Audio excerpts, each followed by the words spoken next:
Pode? Que isso, ai, que Jesus sem poder. Ah, mas faz parte do vídeo. Eu sou fã agora. Pode fechar a porta? Pode, fecha a janela ali, Léo. Você diminui. A cabeleira é suja, ó.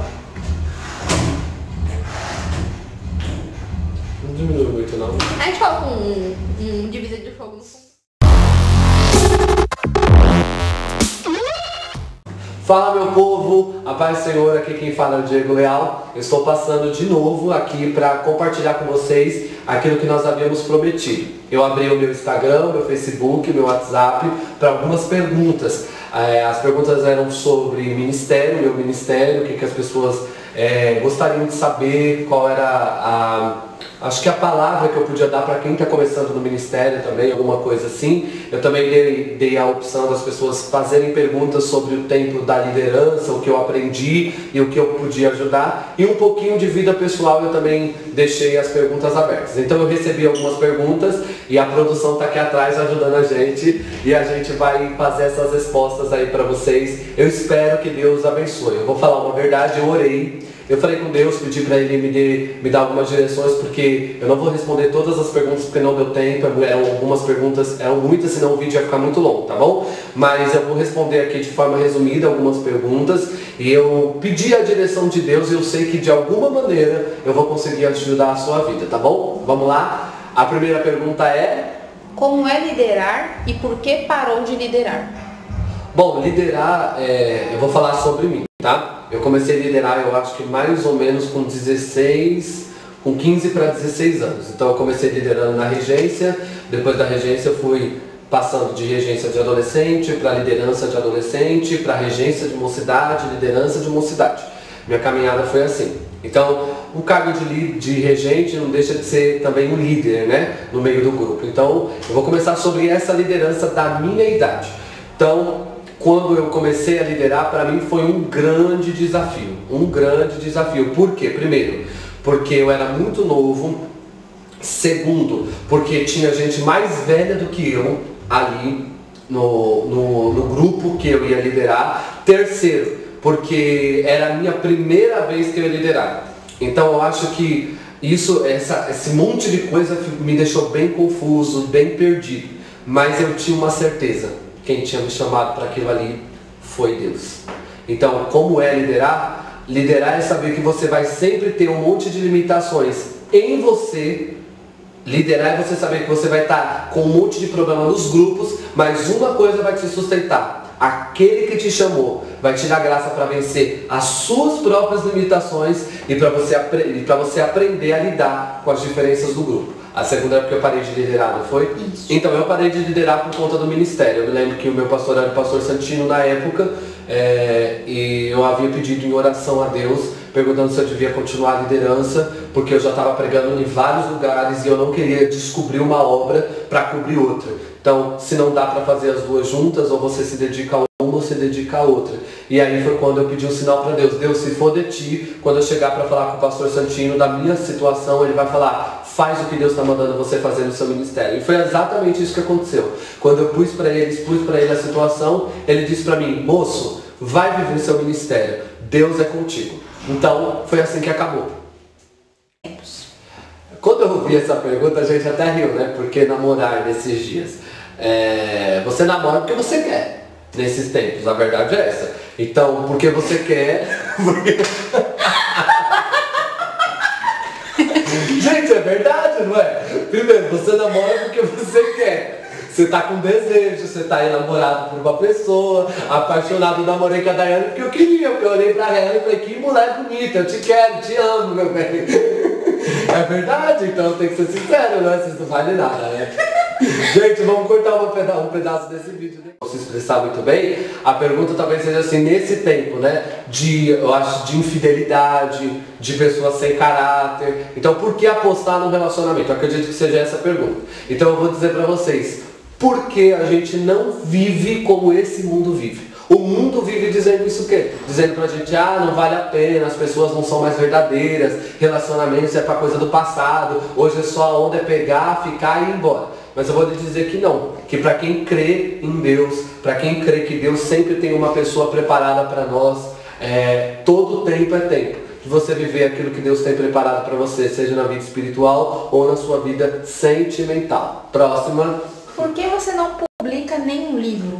Então, eu não publiquei ainda nenhum livro, porque como eu estava conversando até com o pessoal aqui esses dias, porque eu ainda não consegui concluir. Eu confesso que esse livro está andando em duas partes. Uma é um pouco da minha biografia, do que eu passei, e a outra parte é uma direção espiritual para a juventude. Esse livro é a linguagem para jovens. E eu ainda não publiquei porque quando eu falo da minha vida pessoal, tem coisas que eu ainda estou lutando, vencendo, orando e pedindo para Deus me ajudar. E outra porque também falta dinheiro, mas eu sei que Deus vai mandar o recurso na hora certa. Então, primeiro porque eu preciso terminar para depois Deus mandar o recurso. Próxima.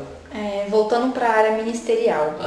O que fazer quando se percebe que não há empatia dos liderados sobre a sua liderança? Essa parte é bem difícil, porque realmente existe isso. Eu acho que Jesus é o nosso maior exemplo. Jesus foi a melhor liderança que ele pôde. E um no meio deles não gostou do jeito que ele liderou, não gostou da maneira que ele era, não gostou de quando ele recebia a entrega de um vaso de alabastro que era caro e ele dizia: por que o senhor, sendo esse líder, recebe essa oferta e não dá para os pobres? Então, o próprio ministério de Jesus é a resposta para nós. Nem todo mundo vai gostar da gente. Jesus era o santo homem de Deus, era o próprio Deus encarnado ali. E os homens não gostaram dele. Aí eu vou te perguntar, minha irmã, por que tu está esperando a aprovação de todo mundo? Faz a obra, serve a Deus e quem te amar, um beijo. Quem não te amar, está na mão de Deus. Vai fazer o quê? Se até Jesus teve o Judas, você acha que você não vai ter? Levanta a cabeça e faz a obra de Deus. Próximo. Terra. O que fazer com o desprezo dos jovens que não se achegam a mim e se sentem incomodados quando eu me aproximo dos demais? Ficam muitos dias sem falar comigo. Essa pergunta eu fiquei muito chateado. Fiquei muito mesmo. Eu até orei sobre essa pergunta nessa madrugada que a irmã me disse, né? O que fazer quando a gente está tentando se doar um grupo e aí a gente recebe a rejeição de determinado grupo, né? Que está dentro do grupo já, e a pessoa até fica sem falar com você. A primeira coisa que eu acho que a gente tem que focar, irmão. Eu já passei por situações semelhantes a essa. De pessoas que... teve uma época no grupo que qualquer jovem que chegasse, eles reprovavam, eles queriam jogar os jovens para fora. Porque eles tinham medo de perder os amigos, de incluir novas amizades, eles tinham muitas dificuldades. E isso faz parte de todo grupo. Todo grupo de amizade que vai receber um novo indivíduo, se ele não tem uma maturidade, ele vai ter essa dificuldade. Então você que é a líder, que tem que ter uma postura de quebrar essa barreira.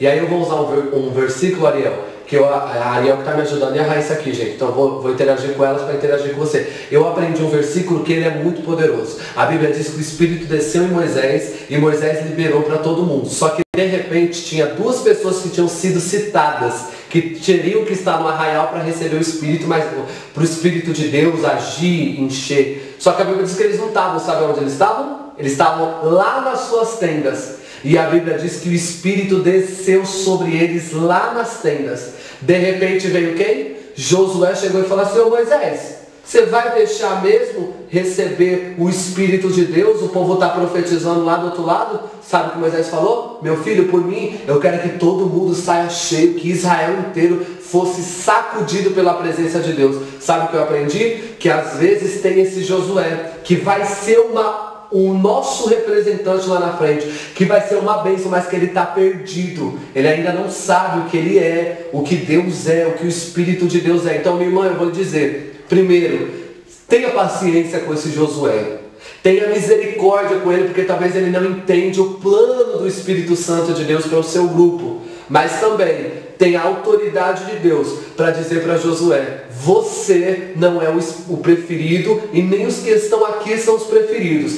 Deus tem um plano com todo mundo e que todo Israel seja cheia da presença de Deus, tá bom? Que Deus te dê autoridade, irmão. Não abaixe a sua cabeça para eles, não. Não retroceda, tenha postura, Firmeza. Por quê? Porque o diabo sempre faz isso. Ele levanta no meio do grupo gente para tentar barrar o que Deus quer fazer. E Deus está dizendo para você, só que você é a Moisés nesse grupo. Tem autoridade. E diga que o que Deus vai fazer, Ele vai fazer e ninguém vai impedir. Tá bom? Deus abençoe. O que fazer para chamar mais a atenção dos jovens que estão na igreja? E uma pergunta interligada. Como fazer para os jovens se interessarem pela Bíblia? Faz de novo a pergunta, vamos de novo. O que fazer para chamar mais a atenção dos jovens que já estão na igreja e como fazer para eles se interessarem mais pela Bíblia? Gente, olha, não fiquem tristes comigo, eu tenho 27, estou querendo roubar um ano aí. Eu tenho 27, não fiquem tristes comigo, porque eu sei que isso vai entristecer algumas pessoas, mas eu tenho que falar. Primeiro, igreja não é circo. Segundo, igreja não é cinema. Quarto, igreja não é quadrilha, gente, de festa junina. Não é. Igreja, ela é um lugar para nós adorarmos, recebermos direções espirituais e conseguirmos se encher do Espírito de Deus. Eu não preciso criar entretenimento na igreja para atrair jovens. Nós temos que ser atraídos pela palavra que nos leva ao caminho da verdade. Quando nós procuramos a igreja, não é para se entreter. Hoje nós temos muita coisa, inclusive quem mora em São Paulo sabe. Tem muita coisa para o seu entretenimento. Mas quando o assunto é igreja, que venhamos vir para ouvir palavra, para adorar a Deus e para entender que esse é o nosso propósito. Existe uma palavrinha que Isaías fala, sabe como ele chama isso? Teia de aranha. Isaías vai dizer assim, que eles costuram teia de aranha para atrair o povo. Só que teia de aranha não promove nada, não segura nada. Quando o vento bate, a teia de aranha é levada. Entretenimento gospel, o tempo, a crise, a dor, os problemas é levado. Agora, a palavra, uma vida de adoração, isso ninguém leva. Nós não precisamos de entretenimento. Eu sou um jovem de 27 anos e eu estou com jovens aqui, tenho muitos amigos que não precisam de entretenimento para estar diante de Deus. A presença de Deus nos basta. Deus abençoe. Próxima. O que fazer para eles se interessarem mais pela Bíblia? E o que você acha mais fácil de liderar, jovens ou adolescentes? Bom, o que fazer para eles gostarem mais da Bíblia? Primeiro, não fazer nada. Vou te falar a verdade, porque não adianta, gente. Tem hora que você vai dar escola dominical, você vai criar revista, você vai criar placa, você vai criar outdoor, você vai criar um monte de coisa para eles gostarem mais da Bíblia e você não vai ter resultado. Sabe quando a gente aprende? Eu vou falar por mim, porque eu sou filho de crente, nasci na igreja e eu não gostava da Bíblia. Eu não tinha intimidade com a palavra. Sabe quando que a Bíblia foi fazer parte da minha vida? Quando eu entendi que a Bíblia era a resposta para todas as minhas perguntas. Enquanto o jovem procura na droga, na cocaína, nos amigos, na religião, as respostas, a cachorra está latindo concordando comigo, as suas respostas ele nunca vai conseguir. Mas quando nós entendemos que todas as respostas para nossos sentimentos, nosso ministério, nossa profissão estão aqui, a gente começa a valorizar isso aqui. E a outra pergunta que você falou foi sobre a liderança, né? Isso. Sobre se era mais fácil jovem ou adolescente. Isso. Gente, eu vou falar a verdade, o adolescente é muito mais fácil de liderar do que os jovens em relação a eles ainda estão em fase de serem moldados. Então quando você está ali naquele processo de moldar as pessoas é mais fácil. Um jovem já vem moldado, já está pronto ali, ele já tem as convicções dele. Então para você conseguir ir abordando e confrontando as convicções dele é mais difícil. Em contrapartida, os adolescentes são muito mais imaturos, né? Então, às vezes você quer falar sério com o adolescente, está falando de coisas extremamente sérias, ele está rindo, parece que ele viu o passarinho passando. Indiferente dos jovens, que quando a coisa é séria, eles entendem, não, estão falando de coisa séria. Mas, o que foi mais fácil para mim, eu falar a verdade, foi liderar adolescentes. Eles eram um pouco mais fáceis de lidar. Próxima pergunta. Uma pergunta um tanto quanto polêmica, porém muito discutida nos dias de hoje na internet, é o que você acha do pastor e influencer Victor Azevedo? O povo gosta de uma situação, né, gente? Bom, que Deus abençoe a vida do Victor, que o ministério dele seja um ministério de verdade, de sinceridade. E eu não tenho muito o que falar dele. Primeiro porque eu não acompanho de perto tudo que ele faz. Eu só tenho a falar sobre um vídeo dele, quando ele fala sobre a palavra. Que eu não sei se ele não soube se expressar, eu não sei se ele teve dificuldades para fazer a exegese de um texto, para fazer um curso básico de teologia, entender um pouco do que é a palavra. Eu não estou aqui para criticar ele, nem para fazer ponderação, mas uma coisa eu preciso lhe dizer, que toda a Escritura é divinamente inspirada pelo Espírito Santo, e que o livro que está nas minhas mãos é a boca do próprio Deus falando.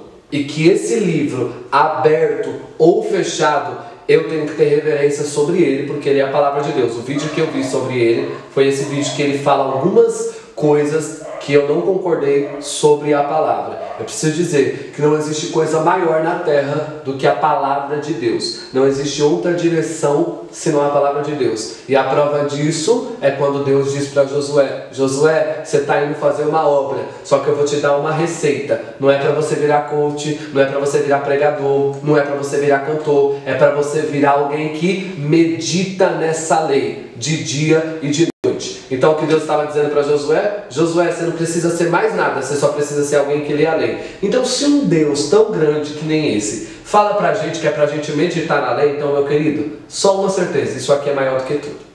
É isso. Próximo. Aleluia. Qual a sua opinião sobre a pandemia Covid-19? Olha, minha opinião, vou falar a verdade, eu sei que vai ter gente que vai gostar, que não vai gostar. Pra mim é um golpe político e pra mim também é uma doença. Só que como muitos gráficos mostram, como muitas outras fontes de pesquisa mostram, a gripe também mata tanto quanto o Covid-19, o câncer matou tanto quanto o Covid-19, várias outras enfermidades também mataram tanto quanto o Covid-19. Não tão rápido quanto ele? Sim, com certeza, não tão rápido, mas também matam.